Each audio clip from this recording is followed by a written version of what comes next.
और फिर 12 साल की एज तक परमानेंट 32 जो दांत होते हैं वो आ जाते हैं। हालांकि परमानेंट 32 तो नहीं आते हैं, 28 दांत आते हैं।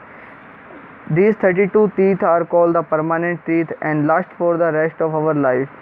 इन 32 teeth को permanent teeth के नाम से जानते हैं और ये हाँ जब तक हम जिंदा रहते हैं तब तक हमारे साथ रहते हैं। अगर इनमें से कोई दांत टूट जाता है तो फिर नया दांत नहीं आता है।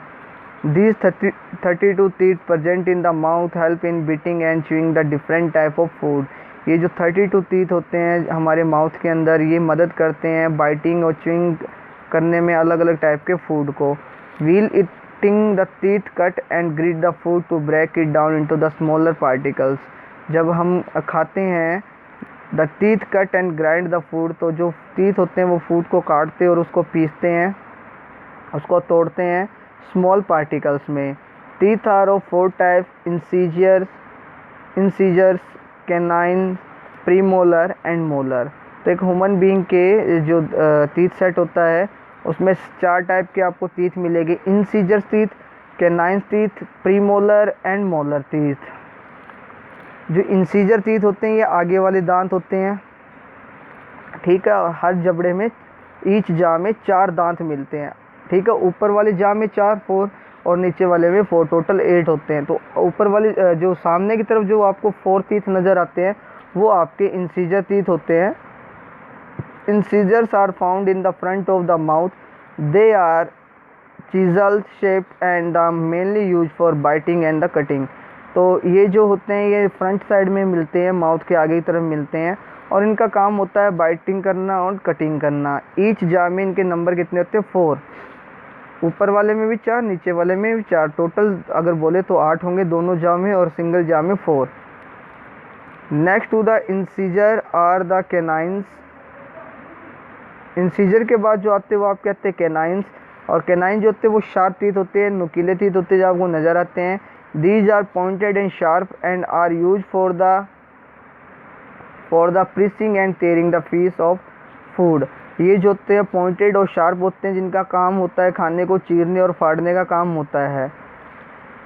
Premolar are the chewing and grinding teeth. Premolar जो होते हैं वो च्विंग और ग्राइंडिंग टीथ होते हैं जिनका काम होता है चबाना और पीसना। They are broad and flat. ये चौड़े और काफ़ी क्या होते हैं? फ्लैट होते हैं। They chewing and grind the food and convert into the fine pieces. Molars भी जो होते हैं वो भी सेम ही होते हैं और इनका काम भी होता है क्या करना, बस ये थोड़े से ज़्यादा बड़े होते हैं साइज़ में। इनका काम होता है क्या करना? च्विंग और ग्राइंड करना, किसको? फूड को। तो ये आपके 4 टाइप के टीथ है, incisor, canine, premolar and molar. Incisor each जा 4, कैनाइन ईच जा 2, प्रीमोलर ईच जा 4, मोलर्स ईच जा 6। तो ये आपके क्या होते हैं? 4 टाइप के टीथ दिए हुए हैं।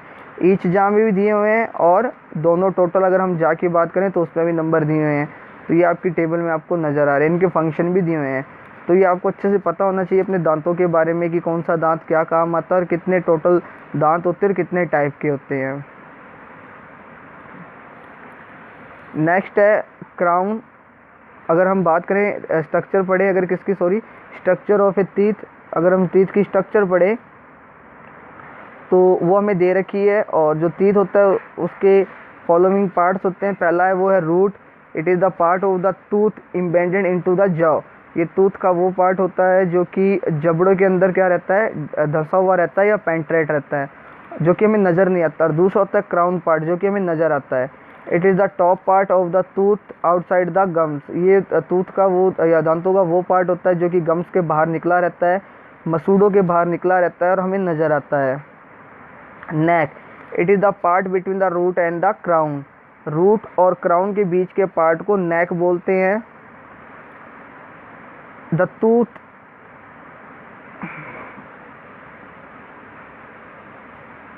जो टूथ होता है या दांत होता है internally is made up of enamel and dentine. Enamel तो आपको नज़र आ जाएगी, जो आपके दांत वाइट आपको नज़र आते हैं वो इनेमल की वजह से ही नज़र आते हैं। It is the white part of a tooth and it is the hardest substance in our body. ये हमारी बॉडी का नहीं बल्कि ये वर्ल्ड का सबसे ज़्यादा हार्डेस्ट क्या है? सब्सटेंस होता है। और अगर हमारी बॉडी की बात करें तब भी सबसे ज़्यादा क्या होता है? हार्डेस्ट मजबूत सब्सटेंस होता है। जो आपको वाइट रंग की शाइनी लेयर नज़र आती है ना आपके दांतों के ऊपर, वो वाइट रंग की शाइनी लेयर इनेमल की ही होती है। दांतों की ऊपर जो सफ़ेद रंग की आपको परत नज़र आती है। और दूसरा पार्ट होता है वो होता है dentine. Dentine is like a bone structure, it is the hard. Dentine जो होती है ये बोन जैसी स्ट्रक्चर होती है और ये भी क्या होती है, हार्ड होती है, जो कि आपको नज़र आ रही है इस डायग्राम में अच्छे से। ये इनेमल वाइट रंग की और येलो वाली dentine. Taking care of teeth. अब दांतों का ख्याल रखा जाए तो कैसे रखा जाए, और सभी को पता है कि ब्रश करना चाहिए in a day 2 times, in morning and late night when you are going to the sleeping. जब आप सोने के लिए जा रहे हो तब आपको एक तो समय करना चाहिए, और एक अर्ली मॉर्निंग जब आप जाग जाते हो आफ्टर वेकअप आपको टीथ क्लीन करने चाहिए।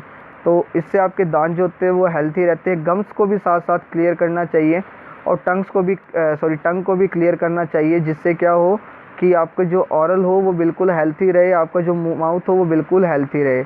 Taking care of teeth. The bacteria, food particles and the saliva together form a thin sticky layer called the plaque on the surface of the teeth.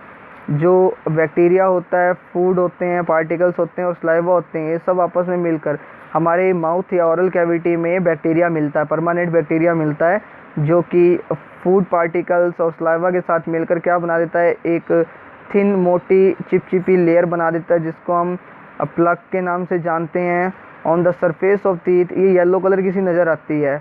Plug that is not wash away by the brushing produce the acid. जो plug होती है ये क्या नहीं होती, साफ़ नहीं होती, किससे, by the brushing produce the acid. The acid dissolve the hard tooth enamel. अब क्या होता है, क्योंकि ये ब्रशिंग से साफ़ नहीं हो पाती ढंग से, तो क्या होता है कि एसिड रिलीज होता है, और एसिड के रिलीज होने से क्या हो जाता है, जो दांत होते हैं वो डिके होने लग जाते हैं। और दांत डिके होने का मतलब दांतों के ऊपर की इनेमल डिके होने लग जाती है, जिससे दांत क्या हो जाते हैं, ब्लैक हो जाते हैं, जिसको नॉर्मल टंग में कीड़ा लगना बोलते हैं, लेकिन एक्चुअल में कीड़े नहीं लगते हैं, वो आपके दांत सड़ जाते हैं। Tiny holes appear on the surface of the enamel. Enamel के ऊपर छोटे छोटे आपको क्या नज़र आने लग जाते हैं, हॉल नज़र आने लग जाते हैं, which slowly get bigger until one large hole appear. और वो तब तक बड़े होते रहते हैं जब तक एक पूरा बड़ा होल ना बन जाए। This is called a cavity, जिसको कैविटी के नाम से जानते हैं। तो दांतों पर कभी भी कीड़ा नहीं लगता है। दांत जो होते हैं वो अच्छे प्रॉपरली ब्रश ना करने की वजह से उनमें कैविटी हो जाती है, वो सड़ने लग जाते हैं, जिसको कीड़ा लगना कहते हैं। तो दांत ऐसी चीज़ है जिस पे कीड़ा नहीं लगता है कभी भी। अब क्या सजेशन है इसके लिए, हम कैसे इसको अवॉइड कर सके, कैसे बच सके, तो इसके लिए avoid the eating sticky and starchy food and sweet, chocolate, toffee, ice cream etcetera. तो ये ऐसे खाने जो कि दांतों को चिपकते हैं, ज़्यादा दांतों के ऊपर स्टिक होते हैं, ऐसे खाने को अवॉइड करना चाहिए। लाइक द मिठाई जो होती है, sweets, chocolates, toffees, ice cream etcetera. Properly brush your teeth every day in the morning and again before going to the bed. Massage your gums gently with the soft brush or finger. Eat the self-cleaning foods such as the raw vegetables, carrot, radish, cabbage, fresh fruits and particularly citrus fruit. इसके अलावा आपको ऐसा भोजन या ऐसा खाना खाना चाहिए जो कि खुद दांतों को अपने आप क्या करता है, क्लियर करता है, साफ़ करता है। जैसे कि वेजिटेबल जो होती है, रॉ वेजिटेबल या कैरेट वगैरह, रेडिश वगैरह, कैबेज, फ्रेश जो फ्रूट्स होते हैं वो, या इसके अलावा पर्टिकुलरली आपको सिट्रस फ्रूट यानी कि जो खट्टे फ्रूट होते हैं लाइक द ऑरेंज, इनको आपको क्या करना चाहिए, भोजन में या अपने फूड में लेना चाहिए। Wash your mouth thoroughly with the water after every eating. खाना खाने के बाद में जब भी आप कुछ भी खाओ उसके बाद में आपको अपने दांतों को या अपने माउथ को अच्छे से पानी से क्या कर लेना चाहिए, क्लीन करना चाहिए, साफ़ करना चाहिए। द एनिफल tusks are actually it's the incisor that have become the long, they are use for digging and fighting. आपको एलिफेंट के जो लॉन्ग दांत नज़र आते हैं, लंबे दांत नज़र आते हैं, वो उनके इंसीजर टीथ होते हैं। आगे वाले दांत होते हैं जो हमें 4 होते हैं, वो क्या हो जाते हैं, इनमें 2 बड़े दांत हो जाते हैं और इनको मदद करते हैं किसी चीज़ को उठाने में। खैर उठाने में तो ये अपनी ट्रंक का यूज़ करते हैं, लेकिन इसके अलावा इसका भी यूज़ करते हैं। खोदने में, डिगिंग करने में और फाइटिंग के दौरान, सेल्फ डिफेंस के दौरान भी ये क्या करते हैं, इसका यूज करते हैं। तो ये हमारा फर्स्ट ही पॉइंट क्लियर हुआ है, इंजेक्शन ऑफ फूड, खाने को हम कैसे टेक करते हैं। उसमें हमने ये टॉपिक पढ़े हैं, टंग के बारे में और टीथ के बारे में पढ़ा है।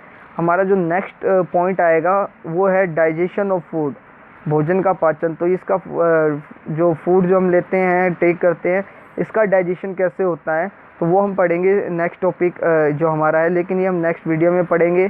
तो आप तब तक इस वीडियो को अच्छे से वॉच कीजिए एंड थैंक यू।